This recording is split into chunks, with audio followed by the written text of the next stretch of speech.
ஆனா இந்த யோபு ஒரே ஒரு தீர்மானம் எடுத்துட்டான், என் வாழ்க்கையில என்ன வேணாலும் வரட்டும், எனக்கு உச்சன் தலையிலிருந்து உள்ளங்கால் வரைக்கும் புழு வரட்டும், தப்புல என் பிள்ளைங்க மரிச்சு போகட்டும், இந்த சூழ்நிலைக்குள்ள கடந்து போறது அப்படின்றது, இந்த சத்தத்தை கேட்கிற யாராவது ஒருத்தர் கடந்து போகலாம்.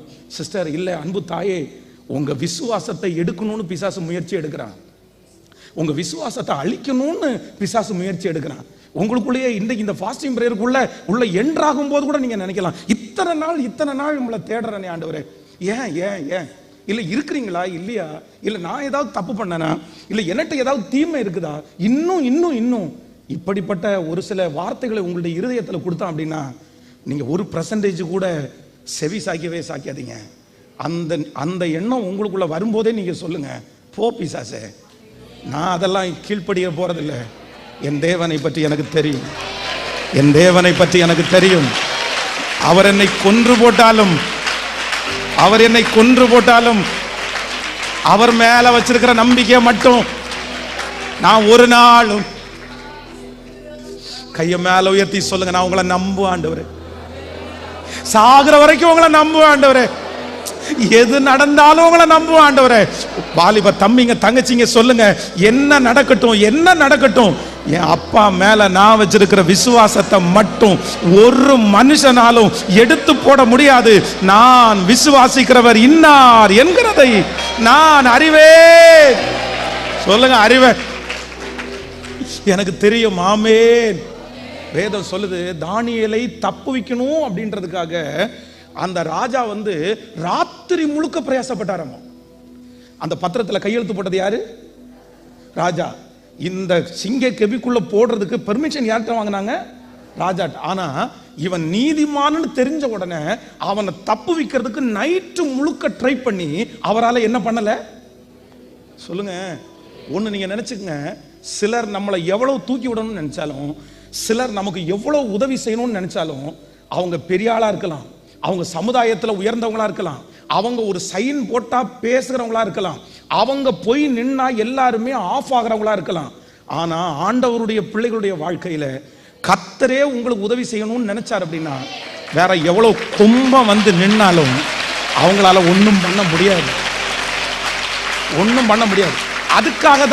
அதுக்காக தான் ஒரு தேவனுடைய பிள்ளை ஒண்ணு கரெக்டா அறிஞ்சுக்கணும், யார் முன்னாடியும் போய் நின்ற கூடாது. நீங்க அவங்க பெரிய ஆளு, அவங்க உயர்ந்த ஆளு, அவங்க பதவியில இருக்கிறாங்க, அவங்களுக்கு எல்லாம் தெரியும், அவங்க ஒரு சைன் போட்டா போதும். நிறைய நேரத்தில் நம்முடைய மாம்சம் அவங்களுக்கு நேரா வழி நடத்தும். ஆனா தானியேலை ராத்திரி முழுக்க ட்ரை பண்ணி ஒரு ராஜாவால விடுவிக்க முடியல. ஆனா காலையில எந்திரிச்சு எங்க போறான் அப்படின்னா, அந்த சிங்க கபிக்கு முன்னாடி போய் நின்று கேட்கிறாரு, நீ இடைவிடாமல் ஆராதிக்கிற உன்னுடைய தேவன் உன்னை தப்புவிக்கிறதற்கு வல்லவரா இருந்தாரா? அப்பதான் சிங்க கவியிலிருந்து ஒரு சத்தம் கேட்கிறது, ராஜாவே நீர் என்றும் வாழ்க, நான் இடைவிடாமல் ஆராதிக்கிற என் தேவன் மனுஷன் வர முடியாத இடத்துல கர்த்தர் வருவார். சிங்க கவியில கர்த்தர் வருவார்.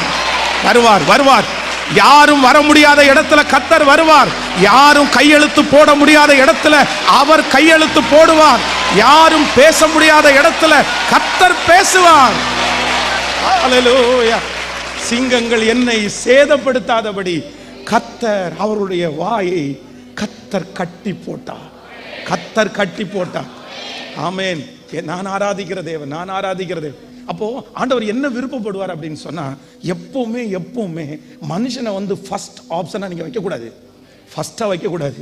எப்படிதான் வைக்கணும் அப்படின்னா, செகண்ட், தேர்டு, ஃபோர்த்து, அவ்வளவுதான். ஒருவேளை ஆண்டவர் அவங்க மூலமா எனக்கு செய்யலாம், ஆனா எப்படிதான் செய்வாருன்னா, அவர் நினைச்சாதான் காரியம் கைகூடி வரும். எத்தனை பேர் ஆமோதிக்கிறீர்கள்? மனசார சொல்லுங்க. இனி சாகிற வரைக்கும் ஒரு சந்தேகம்ன்ற ஒண்ணு எனக்கு கேட்கல. சத்தமா சொல்லுங்க. உங்க வாயை திறந்து நீங்க சொல்லிடவே கூடாது. ஆண்டவருக்கு அது ரொம்ப, நான் சொல்றேன், யோபு ஆண்டவருக்கு ரொம்ப பிடிச்சதுக்கு காரணம் என்ன தெரியுமா? ஐயா அவனுடைய முன்னிலைமையை காட்டலும் அவனுடைய பின்னிலைமை. அதை அவங்க சொல்லும்போது ரொம்ப அழகா சொன்னாங்க. அவன் கஷ்டப்படும் போது 4 பேர் தான் பார்த்தாங்க, ஆனா அவன் உயரப்படும் போது 1000 பேர். எவ்வளவு பெரிய விஷயம் இல்லை? அதான் ஆண்டவர். ஆனா அதுக்கு ஒரு முக்கியமான காரணம் என்ன தெரியுமா? இந்த தோல் முதலானவைகள் அழுகி போனாலும் அவனுக்கு இம்மையில மட்டும் நம்பிக்கை கிடையாது. எதுலையும் நம்பிக்கை கேட்கல. இன்னைக்கு நமக்கு நிறைய பேருக்கு எதுல மட்டும்தான் நம்பிக்கை அப்படின்னா இம்மையில மட்டும்தான் நம்பிக்கை. அதனால தான் நமக்கு அவிசுவாசம் வருது, அதனால தான் நம்ம சோர்ந்து போறோம். ஆனா ஒரு உண்மையான ஃபெய்த், ஒரு உண்மையான விசுவாசிக்கு வந்து இங்க எனக்கு கிடைக்காட்டாலும், இங்க நான் உயரட்டாலும், இங்க எனக்கு இல்லாட்டாலும், இங்க எனக்கு வீடு இல்லாம இருக்கலாம், ஆனா கைவேலை இல்லாத நித்திய வீடு எனக்காக எனக்காக எனக்காக என் அப்பா ஆயத்தப்படுத்தி வச்சிருக்கிறாரு. இக்காலத்து பாடுகள் இனி எனக்கு வெளிப்பட போகும் மகிமைக்கு ஒப்பிடத்தக்கது. ஹல்லேலூயா. இந்த சத்தத்தை கேட்கிற வயதான தாய் தகப்பன், இந்த உலகத்துல வெறும் கஷ்டம் மட்டும் நீங்க அனுபவிச்சிருக்கலாம், வேற ஒண்ணுமே நீங்க உங்களுக்கு கிடைக்காம இருந்திருக்கலாம். ஆண்டவரே என்ன இந்த உலகத்துல கஷ்டப்படுறதுக்கு மட்டும்தான் வச்சீங்களா அப்படி நீங்க நினைக்காதீங்க. உங்களுக்கு இன்னொரு வாழ்க்கை இருக்குது, இன்னொரு நித்தியம் இருக்குது. அந்த நித்தியத்துல யாருக்கும் கிடைக்காத அங்கீகாரம், யாருக்கும் கிடைக்காத கிரீடம், யாருக்கும் கிடைக்காத முத்துக்களை ஆண்டவர் உங்களுக்கு வைத்து அழகு பார்ப்பேன் என்று. நன்றி ஆண்டவரே, நன்றி. இந்த காரியங்கள் நிச்சயமா என்னாலே சாத்தியம் அல்ல. பாடுவோம். இந்த காரியங்கள் நிச்சயமா என்னாலே சாத்தியம் அல்ல. என் பலவீனம் அதிகம், என் குறைவுகளோ ஏராளம். என் பலவீனம் அதிகம், என் குறைவுகளோ ஏராளம். என் பலவீனத்தில் உம் கிருபை பூரணமாய் விளங்கு. என் சுகவீனத்தில் உம் கிருபை தாராளமாய். என் பலவீனத்தில் உம் கிருபை பூரணமாய் விளங்குது.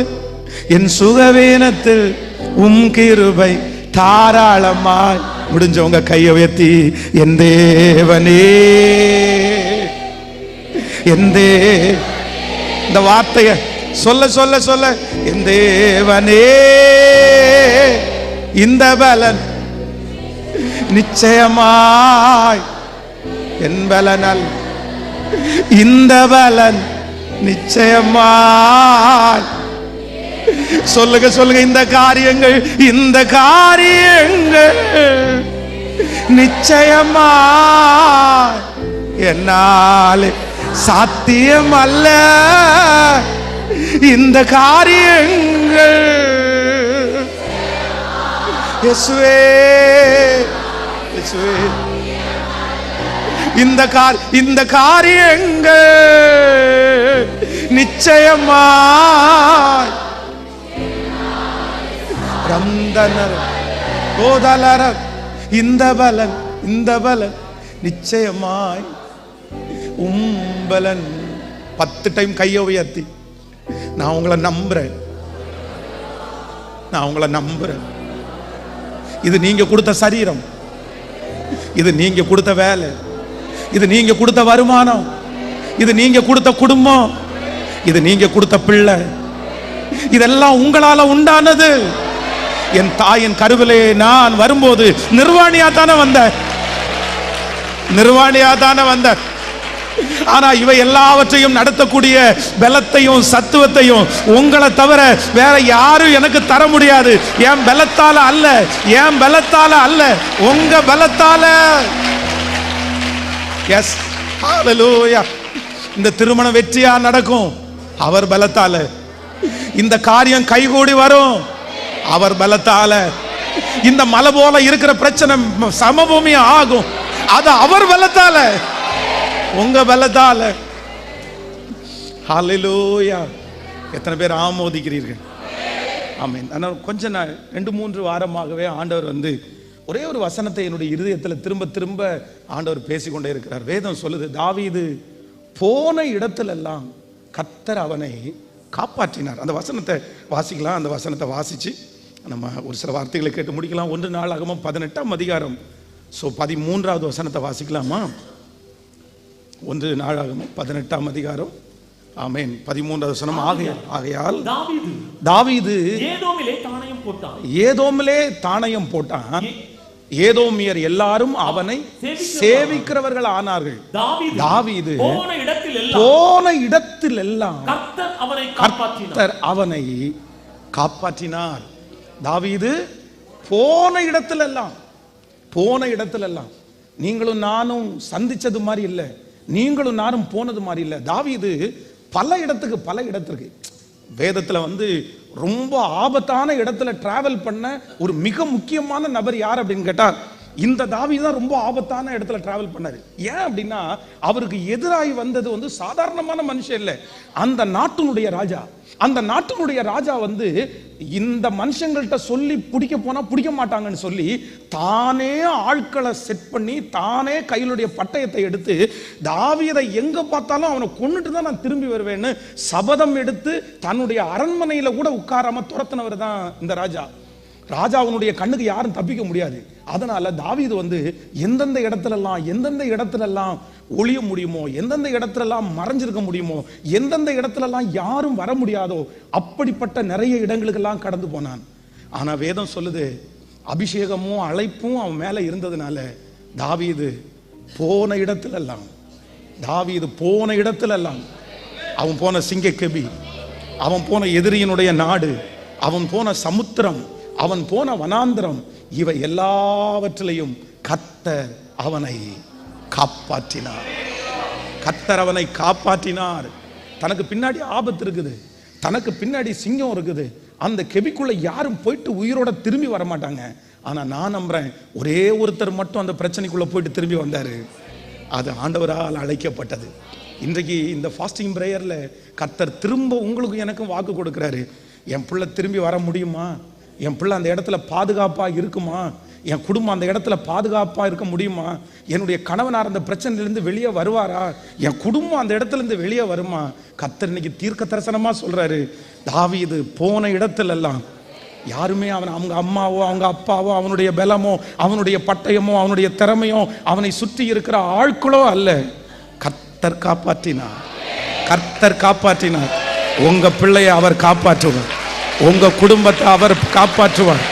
எவ்வளவு பெரிய மோசமான இடத்திற்குள்ளே போனாலும், எவ்வளவு பெரிய ஆபத்துக்குள்ள போனாலும், இன்று கர்த்தராகிய ஆண்டவர் வாக்கு கொடுக்கிறார், நான் திருப்பி கொண்டு வருவேன், நான் மீட்டு கொண்டு வருவேன். தாவீது போன